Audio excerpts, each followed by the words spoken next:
तरफ खूबसूरत समा था। खूबसूरत फूल खिले हुए थे। सब पक्षी अपने घोंसलों में बहुत खुश थे। तोते के परिवार में उसकी पत्नी और 2 नन्हे मुन्ने बच्चे थे जो कि अभी अभी अंडों से निकले थे। अंडों से निकलते ही दोनों ने इधर उधर देखा और मम्मा मम्मा कहते हुए अपनी मम्मा के गले लग गए। तोता और उसकी पत्नी बहुत खुश थे।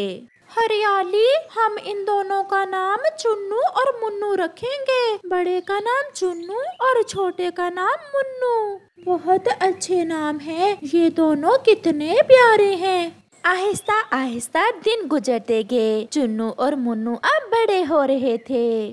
चलो बेटा, मैं आज आप दोनों को उड़ना सिखाता हूँ। चुन्नू और मुन्नू दोनों को उड़ने का बहुत शौक था, मगर मुन्नू को ज्यादा ऊंचाई से बहुत डर लगता था। मुन्नू 3 दफा उड़ने की कोशिश करता है मगर फिर रुक जाता है। मुन्नू, आ जाओ, कुछ नहीं होगा, मैं तुम्हारे साथ हूँ ना। बेटा मुन्नू, तुम्हें बहादुर बनना होगा। चलो हम सब एक साथ उड़ते हैं। हुर्रे, बहुत मजा आ रहा है। वाओ, मैं उड़ रहा हूँ। मैंने उड़ना सीख लिया। मेरे बच्चे, आराम से, ज्यादा दूर मत जाना। मगर मुन्नू अपने मम्मा पापा के साथ ही उड़ रहा था। बेटा, आप जानते हो सब पक्षियों के दरमियान उड़ने का मुकाबला हो रहा है। क्या सच में? कितना मजा आएगा। और फिर मुन्नू उदास हो जाता है। मैं तो हार जाऊंगा। बेटा, क्या तुम मेरे बहादुर बच्चे नहीं हो?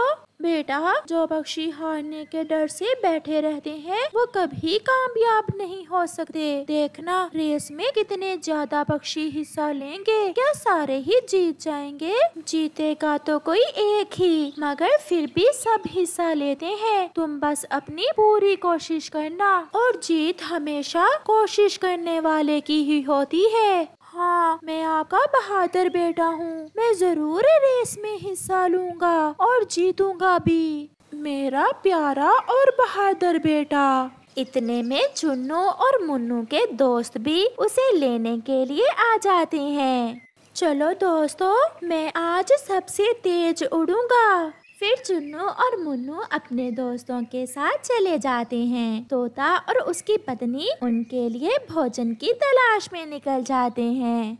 सारा दिन अपने दोस्तों के साथ उड़ने की प्रैक्टिस करने के बाद चुन्नू और मुन्नू शाम को घर वापस लौट आते हैं। तोता और उसकी पत्नी भी भोजन लेकर घर लौट आते हैं। चुन्नू और मुन्नू अपने मम्मा पापा देखकर बहुत खुश हो जाते हैं और भोजन खाकर सो जाते हैं।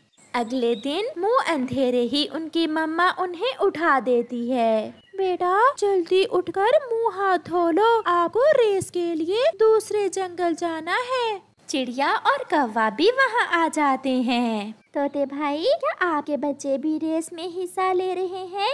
जी चिड़िया बहन, बहुत एक्साइटेड हैं दोनों। हाँ हाँ, हमारे बच्चे भी बहुत एक्साइटेड हैं हिस्सा लेने के लिए। चलो सब जल्दी चलो, बाकी पक्षी वहाँ पहुँच चुके हैं। एक पॉइंट मुकर्रर कर लिया जाता है कि अंगूर की बेल से जो पीले अंगूर तोड़ कर लाएगा वो रेस जीत जाएगा। कबूतर और कबूतरी जज थे और फिर चाचा छमछम ऊंची आवाज में कहता है, 1 2 3 गो। सब पक्षी उड़ते हैं।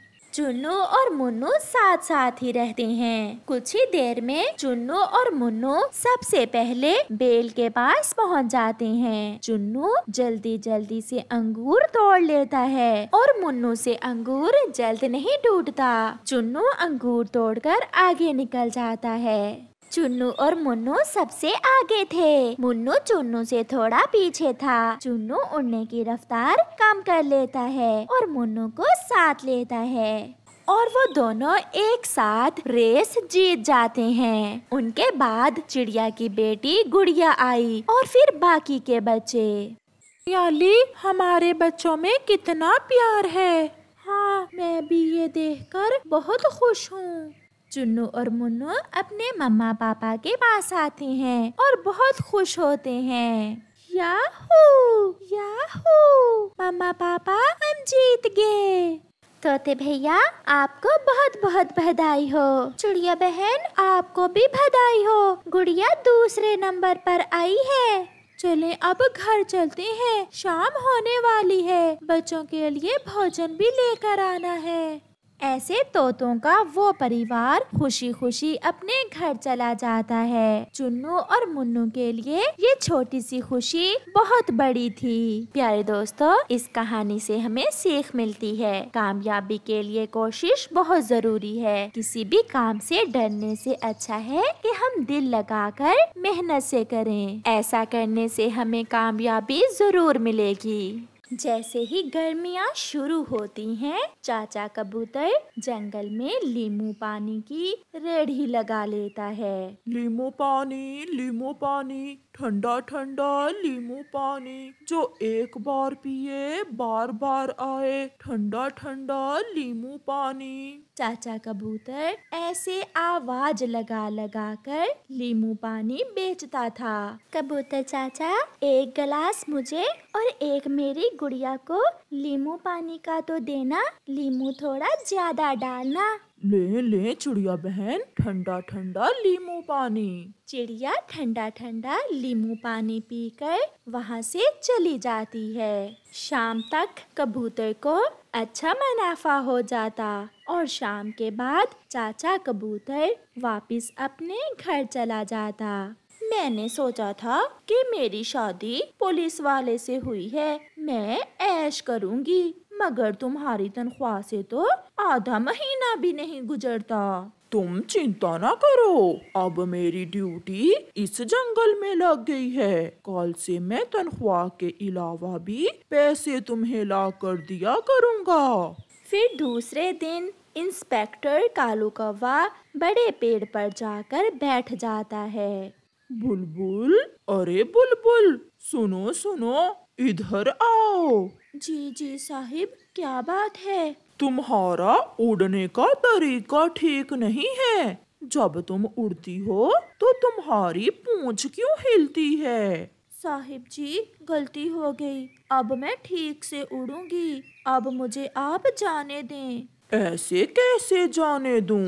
तुम्हें तो पूरा 100 रुपए जुर्माना होगा। जुर्माने का नाम सुनकर बुलबुल रोने लग जाती है। साहिब, मेरे पास तो फूटी कौड़ी भी नहीं है, मैं आपको 100 रुपए कहाँ से दूं?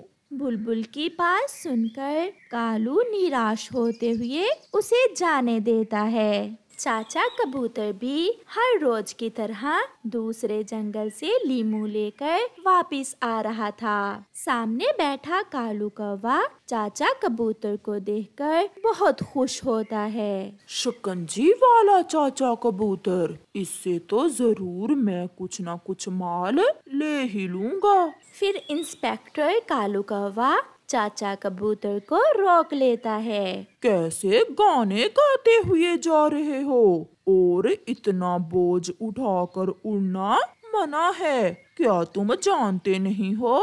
जी इंस्पेक्टर जी, मुझे पता है, मगर क्या करूं, काम ही ऐसा है। अगर लीमू ऐसे नहीं लाऊंगा तो रोटी कैसे कमाऊंगा?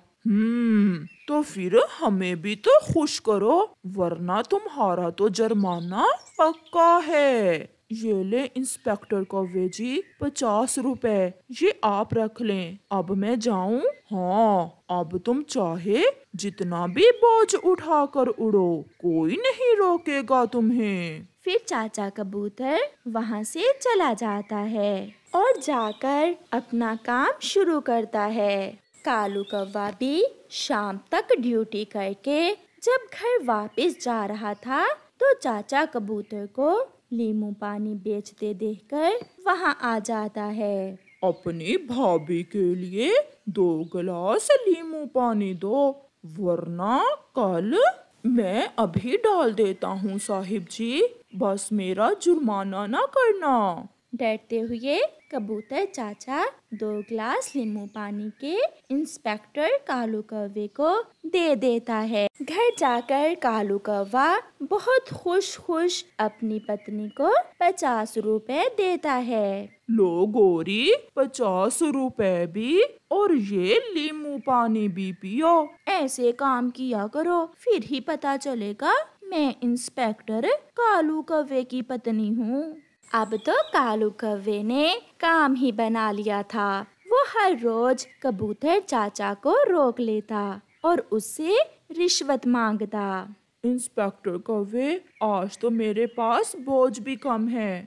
जितनी ऊंचाई पर तुम उड़ रहे हो, अगर एक लीमू भी गिरकर किसी के लग गया तो वो जान से जाएगा। पता है इस जुर्म का जुर्माना कितना है? कबूतर भी डरते हुए 50 रुपए देकर वहाँ से चला जाता है। शाम को जाते हुए इंस्पेक्टर कालू कौवा कबूतर से 2 गिलास नींबू पानी भी ले जाता। कबूतर इंस्पेक्टर कालू कौवे से बहुत तंग आ गया था। एक दिन कबूतर चाचा कालू कौवे के नींबू पानी में पेट खराब करने वाली दवा डाल देता है। इंस्पेक्टर कालू दवा वाला नींबू पानी लेकर वहाँ से चला जाता है। इंस्पेक्टर आज तो पिटेगा अपनी पत्नी से, जरूर पिटेगा। गोरी कौवी जैसे ही नींबू पानी पीती है, उसके पेट में दर्द शुरू हो जाता है। कालू, आज तुमने मुझे क्या पिला दिया है? मेरे पेट में बहुत दर्द है।